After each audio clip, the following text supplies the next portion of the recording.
My name is Janet Redmann. I work at the Sustainable Energy and Economy Network at the Institute for Policy Studies in Washington, D.C.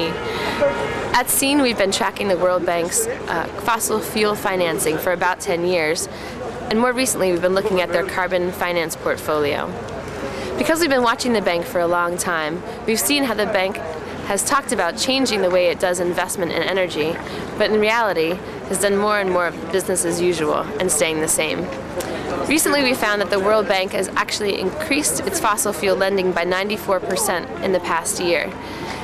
At the same time, it's increased coal lending alone by 256%. Basically, the International Financial Corporation, which is the private sector wing of the World Bank, has all but stopped an undeclared informal moratorium on coal investment bank-wide. This pretty much comes down to one big project called the Tata Mundra ultra supercritical coal-fired power plant. Recently, however, the IFC has penned an informal agreement to lend another $5 billion to Eskom in South Africa for energy investment. This is especially worrying because the Tata Mundra project, which would become one of the most polluting coal-fired power plant facilities in the world, the announcement came at the same time as the World Bank was announcing a new slate of climate investment funds.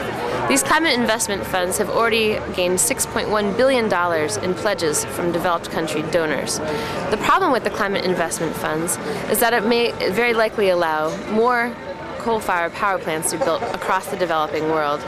At the same time, the Strategic Climate Fund, which is one of these funds, is proposing to give loans for countries to adapt to a problem they didn't create. In other words, the World Bank is asking poor countries to go further into debt to deal with a problem that rich countries made in the first place. One of the more troubling programs within the World Bank's carbon finance work is the Forest Carbon Partnership Facility. This is a program that started in 2007 without the folks who are most affected by forest destruction and deforestation being involved. One of our concerns today is that reduced emissions from deforestation and degradation, otherwise known as REDD, is going to become the purview of the World Bank and other carbon financiers.